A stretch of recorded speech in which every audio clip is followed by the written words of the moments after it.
ಹಿಂದೂ ಧರ್ಮನೇ ಗುರಿಯಾಗಿಸ್ಕೊಂಡು ಅವಹೇಳನ ಮಾಡಿ ಈ ಸಿನಿಮಾದವ್ರನ್ನ ಹಾಳು ಮಾಡಿಡೋದು ಫಸ್ಟ್ ನಾವು. ಸ್ಪೆಷಲ್ ಲಾ ಬೋರ್ಡ್ ಕೊಟ್ಟಿದ್ದಾರೆ, ಅದು ಕೊಟ್ಟಿದ್ದು ಈ ದೇಶದ ಸಂವಿಧಾನ ದುರಂತ. ಮುಖ್ಯಮಂತ್ರಿಗಳೇ ಅಲ್ಲಿರೋ ಅವ್ರ ರಾಜ್ಯದಲ್ಲಿರೋ ಅಂಥ ತಿರುಪತಿ ದೇವಾಲಯಕ್ಕೆ ಹೋಗೋಕ್ಕಾಗದೆ ಅವ್ರ ಆವರಣದಲ್ಲಿ ಒಂದು ಕೃತಕವಾದ ದೇವಾಲಯನ ಕಟ್ಟಿಸಿ ಅಲ್ಲಿ ಅವ್ರು ಪ್ರದರ್ಶನ ಮಾಡ್ಕೊಂಡಿರೋದು ಕೂಡ ನಿದರ್ಶನ ಇದ್ದಾರೆ.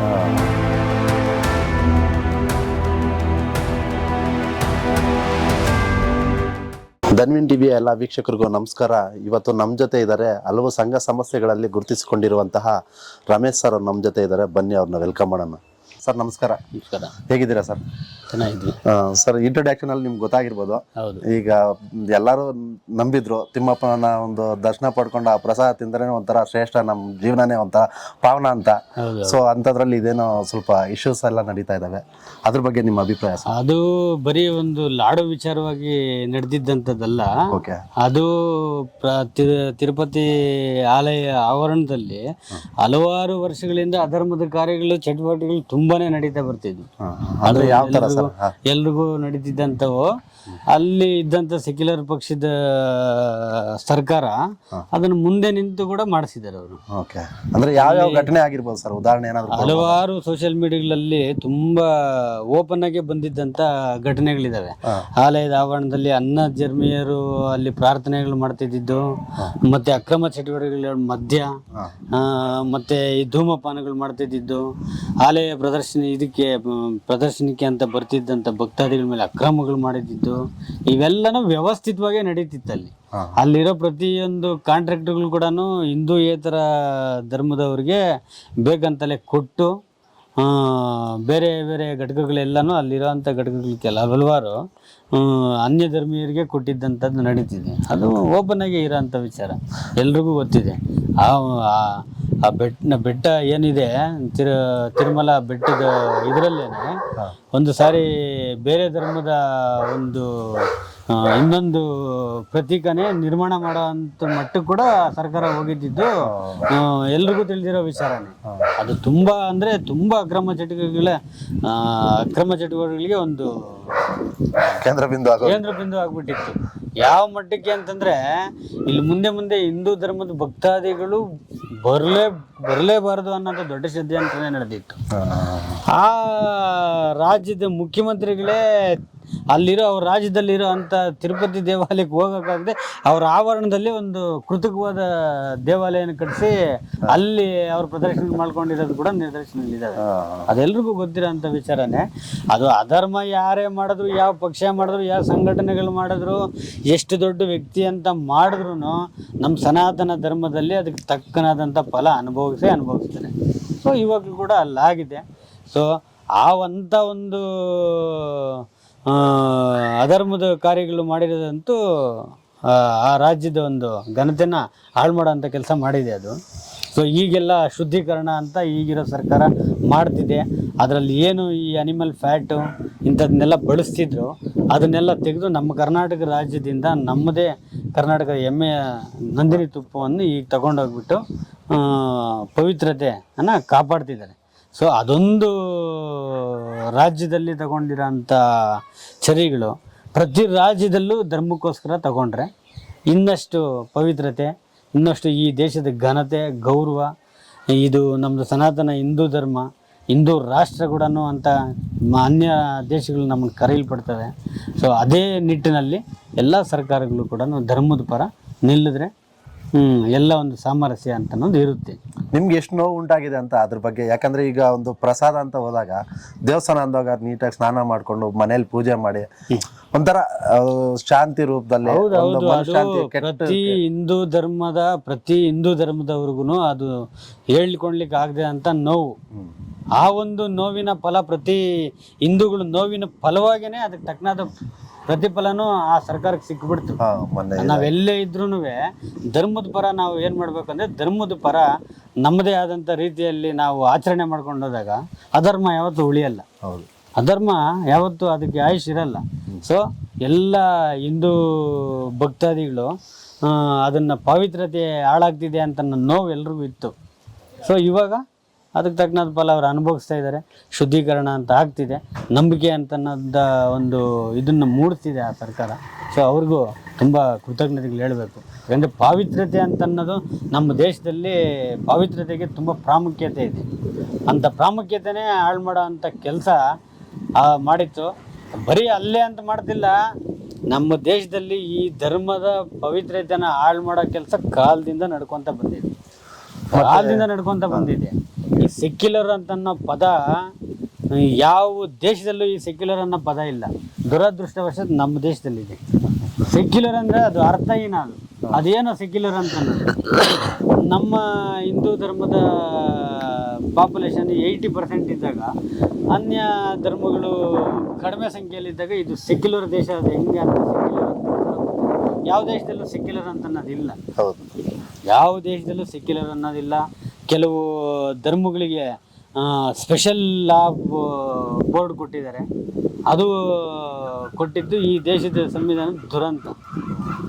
ಕೆಲವು ಎಡಚರ ವಾದಿಗಳು ಕೆಲವರು ಮಾಡಿರೋಂಥ ಷಡ್ಯಂತ್ರಗಳಿಗೆ ಇವತ್ತೂ ಕೂಡ ಭಾರತ ದೇಶ ಅದು ಪ್ರತಿಫಲವಾದ ಅದ್ರ ಏಟು ನೋವು ತಿಂತಾನೆ ಇದೆ. ಸ್ಪೆಷಲ್ ಬೋರ್ಡ್ ಅಂತ ಕೊಟ್ಟರು. ಮತ್ತು ನಮ್ಮ ದೇಶದಲ್ಲಿ ಈ ಕೆಲವು ನಮ್ಮ ಧರ್ಮದವರೇ ಸೆಕ್ಯುಲರ್ ಅನ್ನೋ ಪದ ಇಟ್ಕೊಂಡು ಈ ದೇಶನ ಎಷ್ಟು ಸಾಧ್ಯನೋ ಅಷ್ಟು ಕಾಲಕ್ಕೆ ಹಾಳು ಮಾಡ್ತಾನೆ ಇದೆ. ನಮ್ಮ ದೇಶಕ್ಕೆ ಸಂಕಷ್ಟ ಅಂತಿರೋದು ಯಾವುದೇ ಕ್ರಿಶ್ಚಿಯನ್ ಮಿಷನರಿಗಳಿಂದ ಆಗಲಿ, ಪಾಸ್ಟರ್ಗಳಿಂದ ಆಗಲಿ, ಜಿಯಾದಿಗಳಿಂದ ಆಗಲಿ, ಮೌಲಿಗಳಿಂದ ಆಗಲಿ, ಯಾವ ಉಗ್ರಗಾಮಿಗಳಿಂದನೂ ಆಗೋದಿಲ್ಲ. ನಮ್ಮದೇ ಧರ್ಮದಲ್ಲಿ ಹುಟ್ಟಿ ನಮ್ಮದೇ ಧರ್ಮನ ಅವಹೇಳನ ಮಾಡೋ ಅಂಥ ಸೆಕ್ಯುಲರ್ ಯಾವ ಜಾತಿ ಇದೆ, ಈ ಸೆಕ್ಯುಲರ್ ಅನ್ನೋ ಜಾತಿ, ಅದರಿಂದನೇ ಈ ದೇಶಕ್ಕೆ ಸಂಕಷ್ಟ ಅಂತ ಬಂದಿರೋದು. ಅದು ನಮ್ಮ ದೊಡ್ಡ ದುರಂತ. ಅದು ದುರಂತವಾಗೈತಿ. ಅವರು ಸೆಕ್ಯುಲರ್ ಅಂತನವರು ನಿಗದಿತವಾಗಿ ನಾವು ಇಂಥ ಧರ್ಮಕ್ಕೆ ಅಂಕಿತ ಅಂತ ಕೂಡ ಹೇಳ್ಕೊಳಲ್ಲ. ನಾವು ಜಾತ್ಯತೀತರು ಅಂತ ಹೇಳ್ತಾರೆ. ಹೆಸರು ನೋಡಿದ್ರೆ ರಾಮಣ್ಣ, ಸಿದ್ದಣ್ಣ, ಕೃಷ್ಣಪ್ಪ, ಭಗವಂತ ಅಂತೆಲ್ಲ ಇಟ್ಕೊಂಡಿರ್ತಾರೆ. ಭಾಸ್ಕರ ಅಂತ ಎಲ್ಲ ದೇವರಲ್ಲಿ ಇದ್ರಲ್ಲಿ ಇಟ್ಕೊಂಡಿರ್ತಾರೆ. ಅದೇನೋ ಧರ್ಮದ ವಿರುದ್ಧವಾಗಿರ್ತಾರೆ. ಮತ್ತೆ ಈಗ deputy C M, Andhra deputy C M ಅವರು ಏನು 11 ದಿನಗಳ ಕಾಲ ಉಪವಾಸ ಇದ್ದು ನಾನು ದೀಕ್ಷೆ ತಗೊಂತೀನಿ ಅಂದ್ರು. ಹೌದು, ಸುಮಾರು ಕಡೆ ಟ್ರೋಲ್ ಮಾಡ್ತಾವ್ರೆ. ಮತ್ತೆ ಇವತ್ತೊಂದು ಈಗ ನೋಡಿದೆ ಒಂದು ಪೋಸ್ಟ್, ಈ ತರ ದೀಕ್ಷೆ ತಗೊಂಡಿದ್ದ ನಂತರ ನೋಡಿದ್ರೆ ಒಂದು ಶೂಟಿಂಗ್ ಅಲ್ಲಿ ಇದು ಮಾಡ್ತಾ ಇದಾರೆ. ಶೂಟಿಂಗ್ ಅಲ್ಲಿ ಇದ್ದಾರೆ, ಬ್ಯುಸಿ ಆಗಿದ್ದಾರೆ. ಎಲ್ಲಿ ಹೋಯ್ತು ಅದು ಇದು ಅಂತ ಹೇಳ್ತಾ ಇದ್ದಾರೆ. ಸೊ ಅದ್ರ ಬಗ್ಗೆ ಹೇಳೋದು, ಅದು ಈಗ 2 ವರ್ಗಗಳಿರ್ತವೆ. ಧರ್ಮದ ಪರವಾದ ಒಂದು ವರ್ಗ, ವಿರೋಧವಾದ ಒಂದು ವರ್ಗ. ಅವ್ರದ್ದು ಏನು ಕೆಲಸ ಅಂತಂದ್ರೆ, ನಾನು ಇಷ್ಟೊತ್ತು ಹೇಳಿದ್ನಲ್ಲ, ನಮ್ಮದೇ ಧರ್ಮದವರು ನಮಗೆ ಕೊಡುವಂಥ ನೋವು ನಮಗೆ ಮಾಡೋಂಥ ಹಾನಿ ಬೇಗ ಆಗ್ತದೆ. ಆ ರೀತಿಯಾಗಿ ಅವರು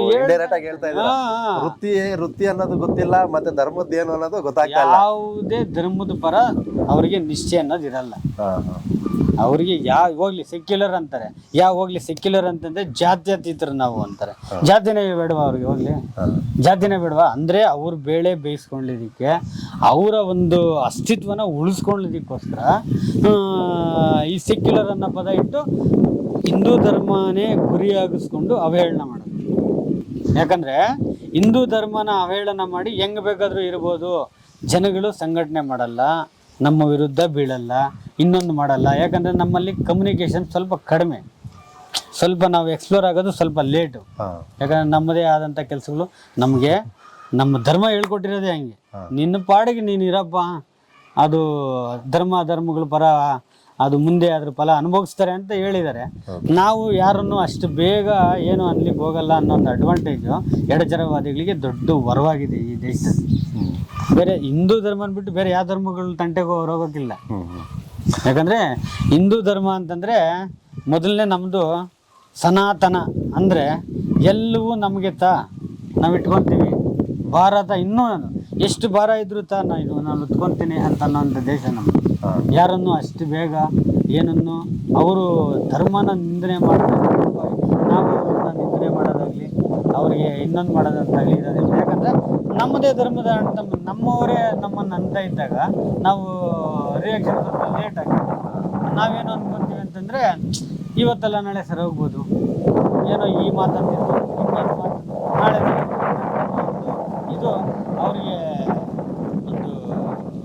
ಬಲ ಬಂದಂಗಾಗಿ ಅದನ್ನೇ ವೃತ್ತಿ ಮಾಡ್ಕೋ ಅಂತ ಅದನ್ನೇ ವೃತ್ತಿ ಮಾಡ್ಕೊತ ಹೋಗ್ತಾ ಇರ್ತಾರೆ. ಸೊ ನಮ್ಮಲ್ಲೂ ಸ್ವಲ್ಪ ಜಾಗ್ರತೆ ಅಂತ ನೋಡಬೇಕು. ಯಾಕಂತಂದರೆ ಭಾರತ ಹಲವಾರು ದಶಕಗಳಿಂದ ಈ ಪೆಟ್ಟುಗಳು ತಿಂದು ತಿಂದು ತಿಂದು ತಿಂದು ತಿಂದು ಇವತ್ತು ಅಪಾಯದ ಕಡೆಗೆ ತೆರಳ್ತಾ ಇರೋಂಥ ಸನ್ನಿವೇಶಗಳು ಬರ್ತಿದೆ. ಅಂಥ ಒಂದು ಷಡ್ಯಂತ್ರಗಳು ಎಂದೆಂದಿಗಿಂತಲೂ ಈಗ ಇನ್ನೂ ಹೆಚ್ಚೆಚ್ಚು ಪ್ರಮಾಣದಲ್ಲಿ ನಡೀತಾ ಇದ್ದಾವೆ. ಅದಕ್ಕೆ ಎಲ್ಲ ದೇಶಗಳು ಇಂದನೂ ನೆರವು ಕೂಡ ಸಿಗ್ತಾ ಇದೆ ಎಡಚರವಾದಿಗಳಿಗೆ. ಏನಾದರೂ ಮಾಡಿ ಭಾರತ ದೇಶದ ಘನತೆನ, ಈ ಹಿಂದೂ ಸನಾತನ ಧರ್ಮನ ನಾಶ ಮಾಡೇ ತಿರ್ಬೇಕು ಅಂತೇಳಿ ಪಣ ತೊಟ್ಟಿದ್ದಾವೆ. ಹಲವಾರು ಸಂಘಟನೆಗಳು, ಹಲವಾರು ಮೂಲಭೂತವಾದಿಗಳು ಅದನ್ನು ಧೈರ್ಯವಾಗಿಯೂ ಹೇಳ್ತಾರೆ. ನಾವು ಇವತ್ತೆಲ್ಲ ನಾಳೆ ಇದನ್ನು ಇಸ್ಲಾಂ ರಾಷ್ಟ್ರ ಮಾಡ್ತೀವಿ, ಕ್ರಿಶ್ಚಿಯನ್ ರಾಷ್ಟ್ರ ಮಾಡ್ತೀವಿ, ಹಿಂದೂ ಧರ್ಮನ ನಾಶ ಮಾಡ್ತೀವಿ, ರಾಮ ಮಂದಿರನ ಕೆಡುತ್ತೀವಿ ಅಂತ ಹೇಳ್ಕೊತಾನೆ ಬರ್ತಿದ್ದಾರೆ. ಸೊ ಅಂಥ ಒಂದು ಸನ್ನಿವೇಶ, ಅಂಥ ಒಂದು ವಾತಾವರಣ ಈ ದೇಶದ ಸೆಕ್ಯುಲರ್ ಅಂತನವರು ಅವರು ಕೊಟ್ಬಿಟ್ಟಿದ್ದಾರೆ. ಮತ್ತೆ ಈ ಕೆಲವೊಂದು ನಟರು ಅದು ಏನೇ ಒಂದು ವಿಷಯ ಆಗೋಗಿದೆ ಒಂದು ರಿಯಾಕ್ಟ್ ಮಾಡ್ತಾರೆ ಕೆಲವರು. ಪ್ರಕಾಶ್ ರಾಜ್ ಸರ್ ಅವರು ಇರೋದೇ ಏನಕ್ಕೆ ಅಂತಂದರೆ, ಅವರೊಂದು ಕಾಲದಲ್ಲಿ ಏನಕ್ಕೂ ನೆಲೆ ಇಲ್ಲದೆ ಬೆಲೆ ಇಲ್ಲದೆ ಇದ್ದಾಗ ಅವರಲ್ಲಿ ಯಾವುದೇ ರೀತಿಯಾದ ಒಂದು ಇದಿರಲಿಲ್ಲ. ಈ ಸಿನಿಮಾದವ್ರನ್ನ ಹಾಳು ಮಾಡಿಡೋದು ಫಸ್ಟ್ ನಾವು. ಸಿನಿಮಾದವರು ಯಾರಪ್ಪ ಅಂತಂದರೆ ಮನೋರಂಜಕರು. ಅವರು ಮನೋರಂಜನೆಯಿಂದ ಅವ್ರು ಹೊಟ್ಟೆ ತುಂಬಿಸ್ಕೊಳ್ಳೋ ಅಂಥದ್ದೇ ಅವ್ರ ವೃತ್ತಿ. ಅದು ಹಳೆ ಕಾಲದಲ್ಲಿ ಡ್ರಾಮಾ ನಾಟಕ ಮಾಡ್ತಿದ್ರೆ ನಾವು ವೇದಿಕೆ ಎದ್ದೋಗಿ ಅವ್ರಿಗೆ ಏನಾದ್ರು ಏನಾದ್ರು ಕೊಡ್ತಿದ್ವಿ. ಈಗ ಏನಾಗಿದೆ ಅಂದರೆ ನಾವು ಅದರೇ ಹೋಗಿ ಅವರ ಸಂಘಗಳು, ಅಭಿಷೇಕಗಳು, ಸಂಘಟನೆಗಳು ಕಟ್ಟಿದ್ದೀವಿ. ಅವ್ರನ್ನ ನಾವೇ ಬೆಳೆಸಿದ್ವಿ. ಈಗ ಅವ್ರು ಇನ್ನೆಲ್ಲ ಹೋಗ್ತಾರೆ, ಅವ್ರು ನೇರವಾಗಿ ಬಂದು ನಮ್ಮ ಮೇಲೇ ಬೆಳೆದಿದ್ದಾರೆ. ಅವ್ರು ಮನೋರಂಜನೆ ಎಲ್ಲಿಟ್ಟಿರಬೇಕು ಅಲ್ಲಿಟ್ಟಿದ್ರೆ ನಾವು ಇವಾಗ ಹತ್ತಿಸ್ಕೊಂಡು ಅವ್ರಿಗೆ ವಿಶೇಷವಾದ ಪ್ರಾಧಾನ್ಯತೆ ಕೊಡ್ತೀವಿ. ಆಗ ಅವ್ರು ಹಲವಾರು ರಂಗಗಳವ್ರಿಗೆ ಬೇಕಾಬಿಟ್ಟು ಮೊದಲನೇ ನಾವು ಒಪ್ಕೊಬಿಟ್ಟಿರ್ತೀವಿ ಒಳ್ಳೆ ನಟ ಅಂತ. ಅವ್ರು ಹಾಗೆ ಅವ್ರನ್ನ ಈ ಯಾರ್ಯಾರು ಬೇಕೋ ಅವರೆಲ್ಲ ಬಳಸ್ಕೊಂಡು ಅವ್ರನ್ನ ಎಲ್ಲ ಆಟಗಳು ಅವ್ರ ಕೈಯಲ್ಲಿ ಆಡಿಸ್ತಾ ಇರ್ತಾರೆ. ಈಗ ಆಗ್ತಿರೋದು ಅದ್ ಮಾತಿಗೇನಂತ ಪ್ರಾಶಸ್ತ್ಯ ಹೆಂಗೆ ಬೇಕಾದರೂ ಹೇಳ್ತಾನೆ. ಒಂದು ಹೇಳಬೇಕು ಅಂತಂದರೆ ಆತನಿಗೆ ಒಂದು ಬೇಜವಾಬ್ದಾರಿತನ ಅಂತನ್ನೋದು ಹೆಚ್ಚಬೇಕೋ ಇದೆ. ಹಲವಾರು ಚಿತ್ರರಂಗಗಳಿಂದ ಅದನ್ನ ಬ್ಯಾನ್ ಕೂಡ ಮಾಡಿದ್ರು, ಸರೋಗ್ ನೀನು ಅಂತ. ಆದರೂ ಸರೋಗ ಬೈಗೆ ಎಲ್ಲ ಅಂತಂದರೆ ಅದ್ರ ಫಲ ಮುಂದೆ ಅನುಭವಿಸ್ಕೊತಾನೆ. ಅಲ್ಲ ಯಾಕೆ ಅಂತ ಬರೀ ಹಿಂದೂ ಧರ್ಮದ ಬಗ್ಗೆನೇ ಆ ಥರ, ಯಾಕೆಂದ್ರೆ ಈ ಬೇರೆ ಧರ್ಮದ ಏನೋ ಒಂದು ಮಾತಾಡ್ಬೋದಲ್ಲ ಅಂತ ಅವರು. ಅಲ್ಲ ಹೀರೋಸೇ ಅಂತಲ್ಲ, ಬೇರೆ ಯಾರೇ ಆಗಿರ್ಲಿ. ನಾನು ಹೇಳಿದ್ನಲ್ಲ ಮೊದಲೇ, ಭಾರತ ನಮ್ಮ ಹಿಂದೂ ಧರ್ಮದ ಪರ ಮಾತಾಡೋರೆ ಅಂತಂದ್ರೆ ಅವನು ರಾತ್ರಿ ಪಾಪ್ಯುಲರ್ ಆಗಿ ಹೋಗ್ತಾನೆ. ಮನುಷ್ಯ ಪಾಪ್ಯುಲಾರಿಟಿ ಹೆಚ್ಚಿಗೆ ಬೆಳೆದು ಬಿಡ್ತೈತೆ. ಯಾಕಂದ್ರೆ ನಮ್ಮಲ್ಲಿ ಹೇಳಿದ್ನಲ್ಲ, ನಮ್ಗೆ ಸ್ವಲ್ಪ ಕಮ್ಯುನಿಕೇಶನ್ ಕಡಿಮೆ. ಬೇರೆ ಧರ್ಮಗಳಾದ್ರೆ ದಿನಕ್ಕೆ ಅವರವರು ಪ್ರಾರ್ಥನಾ ಮಂದಿರಗಳಲ್ಲಿ ಸೇರ್ತಿರ್ತಾರೆ. ಏನನ್ನ ಅವರು ಧರ್ಮದ ಪರ ಏನಾದರೂ ಒಂದು ವಿಚಾರ ಬಂತು ಅಂತಂದ್ರೆ ಆಗಿಂದ ಹಾಗೆ ರಿಯಾಕ್ಟ್ ಆಗ್ತಾರೆ. ನಮ್ಮಲ್ಲಿ ಸ್ವಲ್ಪ ಕಮ್ಯುನಿಕೇಶನ್ ಕಡಿಮೆ. ಹೇಳಲ್ಲ, ನೀನು ಮಾಡ್ತಾನೆ ಅವ್ರು ಮಾಡ್ತಾನೆ ಅಂತ ಅನ್ನೋ ಒಂದು ವಿಚಾರನ ಅವ್ರು ಅಡ್ವಾಂಟೇಜಾಗಿ ತಗೊಂಡಿರ್ತಾರೆ. ಮಾಡಿರೋನು ಇವಾಗ ಪ್ರಕಾಶ್ ರಾಜ, ಅವನು ಯಾರು? ಆ ಪ್ರಕಾಶ್ ರಾಜ ನಮ್ಮವನು ಅಲ್ವಾ?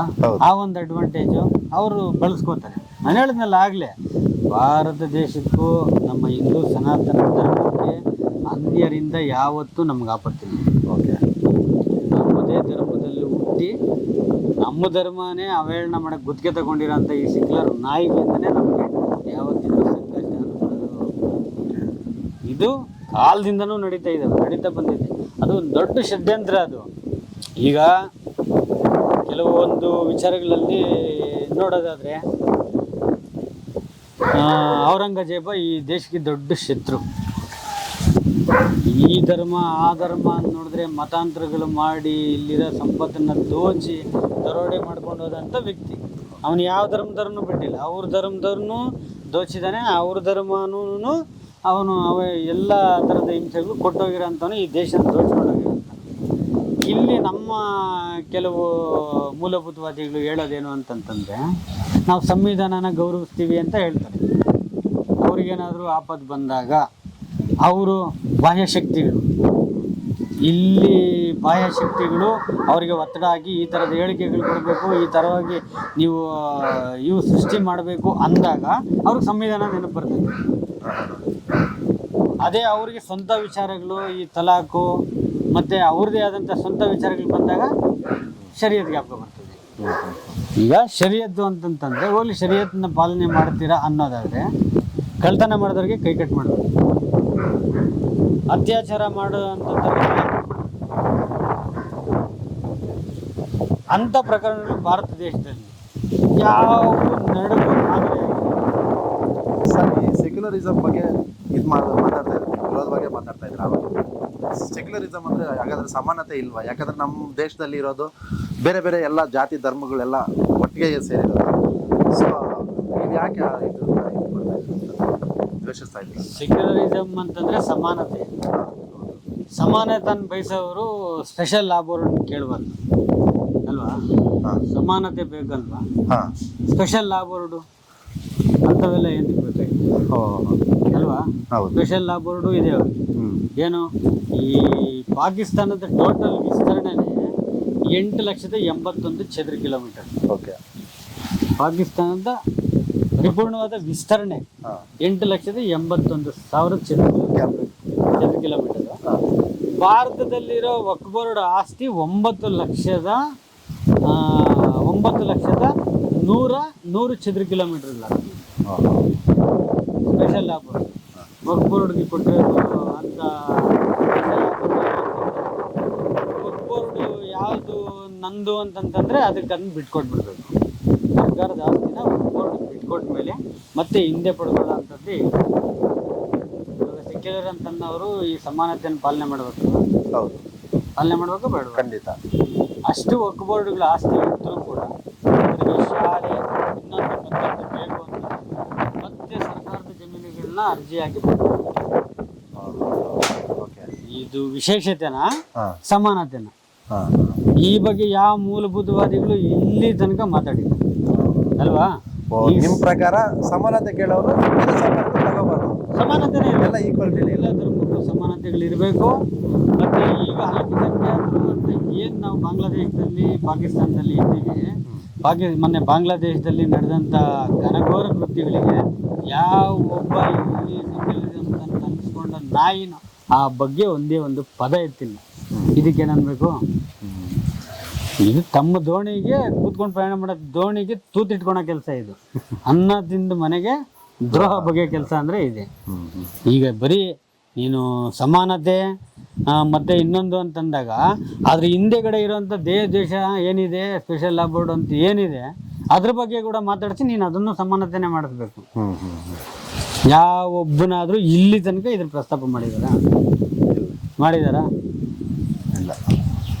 ಮತ್ತು ಏನು ಅಂತಂದರೆ ಇವೆಲ್ಲ ಷಡ್ಯಂತ್ರಗಳ ಮೂಲಗಳು ನೋಡಿದಾಗ ಏನನ್ಸುತ್ತೆ ಅಂದರೆ ನಮ್ಮ ಹಿಂದೂ ಧರ್ಮದ ಏನಾದರೂ ಮಾಡಿ ಆಳುಗೆಡವಲೇಬೇಕು ಅಂತ ಪಣ ತೊಟ್ಟಿರೋರು ಕೆಲವು. ಅಂದ್ರೆ ನೀವು ಹೇಳ್ತಾ ಇದ್ದೀರಾ ಏನೇನು ಬೇಕೋ ಆಯುಧಗಳು ತಗೊಂಡು ಎಲ್ಲ ಮಾಡ್ತಿದ್ದಾರೆ, ಏನು ಬೇಕಾದರೂ ಎಲ್ಲ. ಈ ಭಾರತ ದೇಶನ ನಮ್ಮ ಧರ್ಮನ ಆಳುಗೆಡಬೇಕು ಅಂತ ಪಣ ತೊಟ್ಟು ಏನೇನು ಮಾಡಬೇಕೋ ಎಲ್ಲವೂ ಮಾಡ್ತಾ ಇದ್ದಾರೆ. ಸರಿ ಸರ್, ಈಗ ನೀವು ಒಂದು ಸಂದೇಶ ಕೊಡ್ತೀರಾ ಹಿಂದೂಗಳಿಗೆ, ಯುವ ಜನತೆಗೆ ಅಂದರೆ ಯಾವ ಥರ ಸಂದೇಶ ಕೊಡ್ತೀರಾ ಅಂತ? ಧರ್ಮನ ಪಾಲನೆ ಮಾಡಿರಿ, ನಮ್ಮ ಸಂಪ್ರದಾಯಗಳನ್ನ ಪಾಲನೆ ಮಾಡಿರಿ. ನಮ್ಮ ಧರ್ಮದ ಏನಿದೆ, ನಮ್ಮ ಧರ್ಮನ ದೇವಾಲಯಗಳಿಗೆ ಹೋಗಬೇಕು. ನಾವು ದೇವಾಲಯಗಳಿಗೆ ಹೋದಾಗ ನಮ್ಮ ಸಂಪ್ರದಾಯನ ಪಾಲನೆ ಮಾಡಬೇಕು. ನಾವು ಬಟ್ಟೆ ಇಟ್ಕೋಬೇಕು, ವಿಭೂತಿ ಇಡಬೇಕು, ಗಂಧ ಇಟ್ಕೋಬೇಕು. ಅದನ್ನೇ ಇನ್ನೊಬ್ರಿಗೂ ಹೇಳಬೇಕು. ನಮ್ಮ ಧರ್ಮಕ್ಕೆ ಸಂಕಷ್ಟ ಅಂತ ಬಂದಾಗ ಭಾರತ ಬಿಟ್ಟು ಹೋರಾಟ ಮಾಡಬೇಕು. ನಮ್ಮ ಧರ್ಮ ಯಾವುದೇ ಧರ್ಮದ ಸ್ತ್ರೀ, ಗೋವು ಈ ಭಾರತ ದೇಶ ಸಂಕಷ್ಟದಲ್ಲಿದ್ದಾಗ ಯುದ್ಧ ಆದರೂ ಮಾಡಿ, ಸಂಘಟನೆ ಮಾಡಿ, ಹೋರಾಟ ಮಾಡಿ, ಏನೂ ಆಗಿಲ್ಲ ಅಂತ ಕಾಲದಾಗ ಒಂದು ಧ್ವನಿ ಆದರೂ ಎತ್ತಬೇಕು. ಆವಾಗ ಈ ದೇಶಕ್ಕೆ ಒಂದು ಭರವಸೆ ಸಿಕ್ಕುತ್ತೆ. ಈ ದೇಶಕ್ಕೆ ನಾವು ಇಲ್ಲಿ ಜನ್ಮ ತಳೆಯೋದಕ್ಕೂ ಸಾರ್ಥಕ ಆಗ್ತದೆ. ಅದೇ ಕೆಲಸ ಧರ್ಮ ಪಾಲನೆ ಮಾಡಿ. ಯಾರಾದರೂ ಬಟ್ಟಿಟ್ಕೊಳ್ಳೋರನ್ನ ಕೊಟ್ಟು ಜುಟ್ಟು ಐವರು ಅಂತ ಅವಹೇಳನ ಮಾಡಬೇಕು. ಧರ್ಮನ ಪಾಲನೆ ಮಾಡಿ. ಧರ್ಮ ಪಾಲನೆ ಮಾಡೋದ್ರಿಂದ ನಾಳೆ ನಿನ್ನ ನೋಡಿ ಇನ್ನೊಬ್ರು, ಇನ್ನೊಬ್ರು ನೋಡಿ ಇನ್ನೊಬ್ರು ಆಗ್ತಾರೆ. ಈ ನಮ್ಮ ದೇಶದ ಸಂಪ್ರದಾಯದ ಮೇಲೆ ಪಾಶ್ಚಿಮಾತ್ಯ ಒಂದು ಏರಿ ಈ ಸಂಪ್ರದಾಯನ, ಈ ನಮ್ಮ ಕಲ್ಚರ್ನ ಹಾಳು ಮಾಡಬೇಕು ಅಂತಂದು ಕೂಡ ಇದೆ. ಪಠ್ಯಕ್ರಮಗಳು ಮತ್ತು ನಮ್ಮ ಜೀವನ ಶೈಲಿಗಳು ಹಾಗೆ ಆಗ್ತಿದೆ. ಸಂಪೂರ್ಣವಾಗಿ ಬದಲಾಯಿಸಬೇಕು, ಕೆಳಗೆ ಮಾಡಬೇಕು ಅಂತಿದೆ. ಹಾಗಾಗಿ ನೀವು ಒಂದು ಸ್ವಲ್ಪ ಪ್ರಜ್ಞಾವಂತರಾಗಿ, ನಾನೆಲ್ಲ ಹಿಂದೂ ಸಮುದಾಯದ ಹಿಂದೂ ಯುವತೆಗೆ, ಹಿಂದೂ ಸಮುದಾಯಕ್ಕೆ ನಾನು ಹೇಳೋದೊಂದೇ, ನಮ್ಮ ಪುರಾತನ ಸನಾತನ ಅಂದರೆ ಅತಿ ಪುರಾತನವಾದಂಥ ಸಂಪ್ರದಾಯಗಳನ್ನ ಕೈ ಬಿಡಬೇಡಿ.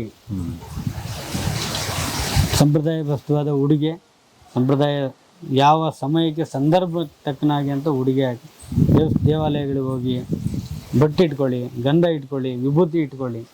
ಈಗ ಮಾಡೋದ್ರಿಂದ ನಾವು ಇನ್ನೊಬ್ಬರಿಗೆ ಮಾರ್ಗದರ್ಶಕರಾಗ್ತೀವಿ. ನಮ್ಮ ಧರ್ಮನ ನಾವು ಪಾಲನೆ ಮಾಡ್ಕೊತ ಹೋದರೆ ಆ ಧರ್ಮಗಳೆಲ್ಲ ಪಾಡಗ ನಾಶ ಆಗುತ್ತೆ. ಅಂದರೆ ಅವ್ರು ಕೆಲಸ ಮಾಡಿ ನಮ್ಮ ಧರ್ಮನ ನಾವು ಶಿಸ್ತುಬದ್ಧವಾಗಿ ಪಾಲನೆ ಮಾಡಿದಾಗ ಅಧರ್ಮಗಳು ಹಾಳಾಗೋಗ್ತವೆ. ಅನ್ಯ ಧರ್ಮೀಯರನ್ನ ನಾವು ನಿಂದನೆ ಮಾಡಬೇಕು, ಅವ್ರ ಮೇಲೆ ಯುದ್ಧ ಮಾಡಬೇಕು ಅಂತಂತ ಏನಲ್ಲ. ನಮ್ಮ ಧರ್ಮನ ಪಾಲನೆ ಮಾಡಬೇಕು. ಸಮಯ ಸಂದರ್ಭ ಅದಕ್ಕೋಸ್ಕರ ಹೋರಾಟ ಮಾಡೋಕ್ಕೆ ಸಿದ್ಧವಾಗಿರ್ಬೇಕು. ಇಷ್ಟೇ. ನಮ್ಮ ಸಮುದಾಯ ಹಿಂದೂ ಧರ್ಮ ಒಟ್ಟಿಗೆ ಇತ್ತು ಅಂದರೆ ನಮ್ಗೆ ಯಾವುದೇ ವೆಪನ್ಸ್ ಬೇಕಾಗಿಲ್ಲ, ಯಾವುದೇ ಫಿರಂಗಿಗಳು ಬೇಕಾಗಿಲ್ಲ, ಅಣುಬಾಂಬ್ ಬೇಕಾಗಿಲ್ಲ. ನಾವು ಒಟ್ಟಿಗೆ ಇದ್ದರೆ ಅದೇ ನಮಗೆ ದೊಡ್ಡ ಅಸ್ತ್ರ. ನಾನು ಹೇಳೋಂಥ ಯುವ ಜನತೆಗೆ ಒಂದೇ, ನಾವು ಒಟ್ಟಿಗಿದ್ರೆ ಅದೇ ದೊಡ್ಡ ಮಿಸೈಲ್. ಆ ರೀತಿಯಾಗಿ ನಾವು ಸಂಘಟಕರಾಗಿ ನಮ್ಮ ಧರ್ಮನ ಪಾಲನೆ ಮಾಡ್ಕೊತ ಹೋಗ್ಬೇಕು. ಯಾವುದೇ ಪಕ್ಷ ಆಗಲಿ, ಯಾವುದೇ ಸಂಘಟನೆಗಳಾಗಲಿ ಈ ದೇಶದ ಅಸ್ಮಿತೆಯನ್ನು ಕಾಪಾಡಬೇಕು, ಈ ದೇಶದ ಸಂವಿಧಾನನ ಗೌರವಿಸ್ಬೇಕು, ಈ ದೇಶಕ್ಕೆ ಭದ್ರತೆ ಒದಗಿಸ್ಬೇಕು. ಆ ಒಂದು ನಿಟ್ಟಲ್ಲಿ ಯಾವ ಪಕ್ಷ ಯಾವ ಸಂಘಟನೆ ಬರುತ್ತೆ ಅದಕ್ಕೆ ಈ ದೇಶದ ಪ್ರಜೆಗಳ ಸಂಪೂರ್ಣ ಬೆಂಬಲ ಇರ್ತದೆ. ನಿಮ್ಮ ಪ್ರಕಾರ ಯಾವುದಿದೆ ಸರ್ ಸದ್ಯಕ್ಕೆ? ಈಗ ನಮ್ಮ ದೇಶದಲ್ಲಿ 200ಕ್ಕೂ ಹೆಚ್ಚಿನ ಪ್ರಾದೇಶಿಕ ಪಕ್ಷ ಇದ್ದಾವೆ, 2 ರಾಷ್ಟ್ರೀಯ ಪಕ್ಷ. ಸರ್ವ ಧರ್ಮಗಳನ್ನ ಸಮಾನತೆಯಿಂದ ನಡ್ಕೊಂಡು ಹೋಗ್ತಾರೆ ಅಂತ ಪಕ್ಷ ನರೇಂದ್ರ ಮೋದಿಜಿಯವರ ಭಾರತೀಯ ಜನತಾ ಪಕ್ಷ ಆ ನಿಟ್ಟಲ್ಲಿದೆ. ಅವರು ಯಾವುದೇ ತಾರತಮ್ಯ ಮಾಡದೆ, ಈಗ ವಿದೇಶಗಳಲ್ಲಿ ವಿದ್ಯಾರ್ಥಿಗಳು ಸಂಕಷ್ಟದಲ್ಲಿದ್ದಾಗ ಅವ್ರು ನಿನ್ನ ಧರ್ಮ ಯಾವುದು ಕ್ಯಾಸ್ಟ್ ಇನ್ಕಮ್ ಕೇಳಿಬಿಟ್ಟು ನಿನ್ನ ಧರ್ಮ ನೋಡ್ಬಿಟ್ಟು ಏನು ಅವ್ರು ಕರ್ಕೊಬಂದಿರಲಿಲ್ಲ. ದೇಶ ಅನ್ನೋ ವಿಚಾರದಲ್ಲಿ ಅವ್ರು ಯಾವತ್ತೂ ದೇಶದ ಪರ ಇರ್ತಾರೆ. ಅದರಲ್ಲಿ ಯಾವ ಸಮುದಾಯಗಳಿದ್ದಾವೆ, ಎಷ್ಟು ಸಮುದಾಯಗಳಿದ್ದಾವೆ, ಏನಿದ್ದಾವೆ ಅಂತಂತ ಅವರಿಲ್ಲ. ಅವ್ರ ಉದ್ದೇಶ ಅಖಂಡತೆ. ನಮ್ಮ ಅಖಂಡ ಭಾರತವನ್ನು ಮತ್ತೆ ಆ ಕನಸು ಕಂಡಿದ್ದಾರೆ ಅವರು. ನಮ್ಮ ಅಖಂಡ ಭಾರತ ಏನಿತ್ತು, ನಮ್ಮ ಮೇಲೆ ಏನು ದಾಳಿಗಳಾಗಿದ್ವು, ಆವಾಗ ನಾವು ನಮ್ಮ ಒಂದು ಅಸ್ಮಿತೆಯನ್ನು ಕಾಪಾಡ್ಕೊತೀವಿ, ಮರುಸೃಷ್ಟಿ ಮಾಡ್ತೀವಿ, ನಮ್ಮ ದೇಶದ ಒಂದು ಘನತೆನ ಆ ವೈಭೋಗವನ್ನು ಮರಳಿ ತರ್ತೀವಿ ಅಂತ ಹೇಳಿದ್ರೆ ಅದು ಹೆಮ್ಮೆ ಪಡೋ ವಿಚಾರ. ಪ್ರತಿ ಭಾರತೀಯರು ಹೆಮ್ಮೆ ಪಡೋವಂಥ ವಿಚಾರ. ನಮ್ಮ ದೇಶನ ನಾವು ಸಂಘಟಿಸ್ತೀವಿ, ಬಲಪಡಿಸ್ತೀವಿ ಅಂತಂದರೆ ನಮ್ಮ ದೇಶದ ಎಲ್ಲ ಧರ್ಮದ ಪ್ರಜೆಗಳು ಹೆಮ್ಮೆ ಪಡುವಂಥ ವಿಚಾರ.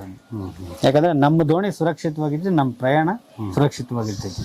ಓಕೆ ಸರ್, ನೀವು ಹೇಳ್ದಂಗೆ ಈಗ ಮೋದಿಯವರು ಒಂದು ಲಾಯಕ್ ಅಂತ, ಹೌದು, ಅವರೇ ಶ್ರೇಷ್ಠ ಅಂತ ಹೇಳಿದ್ರು. ಸೊ ಅವ್ರು ಬಿಟ್ರೆ ಅವ್ರ ಜಾಗನ ತುಂಬಿಸೋ ವ್ಯಕ್ತಿ ನಾಯಕ ಯಾರು ಇರ್ಬೋದು ಸರ್ ನಿಮ್ಮ ಪ್ರಕಾರ ಈಗಿರೋ ಸಿಚುವೇಶನ್ ಅಲ್ಲಿ? ಅದು ನಾವೇನಂದ್ರೆ ಅಲ್ಲಿ ನಾಯಕ ಅಂತ ಒಬ್ಬ ನಾಯಕರ ಮೇಲೆ ಅಂತ ಭರವಸೆ ಇಲ್ಲ.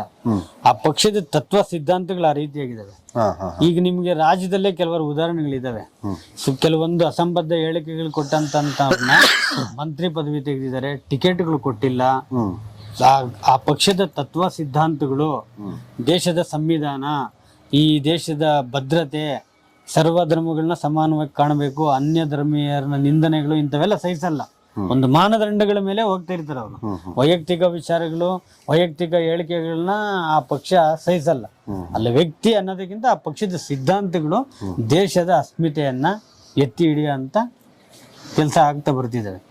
ಯಾರೇ ಆಗಿರ್ಲಿ, ಏನಿ ಸತಿ ಮಂತ್ರಿ ಆಗ್ಬಿಟ್ಟೆ ಅಂತಂತಂದ್ರೆ ಇನ್ನು ಅವ್ರ ವಂಶಕ್ಕೆ, ಅವರ ಒಂದು ಕುಟುಂಬಕ್ಕೆ ಆತ್ನೇ ಶಾಶ್ವತ ಅನ್ನೋದೇನಿಲ್ಲ. ಎಲ್ಲಿವರೆಗೂ ಆ ಪಕ್ಷದ ತತ್ವ ಸಿದ್ಧಾಂತಗಳನ್ನ ಪಾಲನೆ ಮಾಡ್ಕೊಂಡು ಹೋಗ್ತಾ ಇರ್ತಾರೆ ಅಲ್ಲಿವರೆಗೂ ಪಕ್ಷದಲ್ಲಿ ಸ್ಥಾನ ಇರ್ತದೆ. ಯಾವಾಗ ಪಕ್ಷಕ್ಕೂ ದೇಶಕ್ಕೂ ಸಂವಿಧಾನಕ್ಕೂ ನೀನು ಏನಾದರೂ ತೊಡಕು ಬರೋ ಅಂಥ ಹೇಳಿಕೆಗಳು ವೈಯಕ್ತಿಕವಾಗಿ ಕೊಟ್ಟರೆ ಆ ಪಕ್ಷದಿಂದ ಅವ್ರನ್ನ ಯಾವುದೇ ಕಾರಣವಾಗಿ ಕ್ರಮ ತಗೊಳ್ಳುವಂಥ ಹಲವಾರು ಉದಾಹರಣೆಗಳಿದ್ದಾವೆ. ನಮ್ಮ ರಾಜ್ಯದಲ್ಲೂ ಇದ್ದಾವೆ, ಬೇರೆ ರಾಜ್ಯಗಳಲ್ಲೂ ಆ ಪಕ್ಷದ ಕಡೆಯಿಂದ ಅಷ್ಟು ಒಂದು ಕಟ್ಟುನಿಟ್ಟಿನ ಕ್ರಮ ಆ ಪಕ್ಷದಲ್ಲಿದೆ. ಅಲ್ಲಿ ಏನು ಬರೀ ನಮ್ಮ ಹಿಂದೂ ಧರ್ಮದ ನಾಯಕರೇ ಇಲ್ಲ, ಹಲವಾರು ಧರ್ಮಗಳ ನಾಯಕರುಗಳು ಅದರಲ್ಲಿ ಇದ್ದಾರೆ. ಎಲ್ಲರೂ ಆ ಒಂದು ಇದನ್ನು ಒಪ್ಪಿದ್ದಾರೆ. ಆ ನಿಟ್ಟಲ್ಲಿ ಸರ್ವಧರ್ಮಗಳನ್ನ ಸಮಾನತೆಗೆ ಈಗಿರೋಂಥ ಪರಿಸ್ಥಿತಿಗಳನ್ನ ತುಲನೆ ಮಾಡ್ಕೋತಾ ಸಾಗ್ತಾ ಇರೋಂಥ ಅವ್ರ ಪ್ರಯಾಣ ತುಂಬ ಚೆನ್ನಾಗಿದೆ. ಅದನ್ನು ನಾವು ಒಪ್ಪಿಗೆ ಕೊಡ್ಬೋದು. ಓಕೆ ಸರ್, ಇಷ್ಟೆಲ್ಲ ಮಾಹಿತಿ ಕೊಟ್ಟಿದ್ದೀರಾ, ಥ್ಯಾಂಕ್ ಯು. ನೆಕ್ಸ್ಟ್ ಸಂಚಿಕೆಯಲ್ಲಿ ಸಿಗೋಣ ಸರ್. ಮುಂದಿನ ಸಂಚಿಕೆಯಲ್ಲಿ ಹಲವಾರು ವಿಚಾರಗಳನ್ನ ಹಂಚ್ಕೊಳ್ಳಿ ನಮ್ಮ ಜೊತೆ. ಆಯ್ತು, ಮಾಡೋಣ. ನಮ್ಗೆ ಗೊತ್ತಿರೋ ವಿಚಾರಗಳನ್ನ ಹಂಚಿಕೆ ಮಾಡ್ಕೊಳ್ಳೋಣ. ಓಕೆ ಸರ್, ಸಿಗೋಣ. Thank you sir.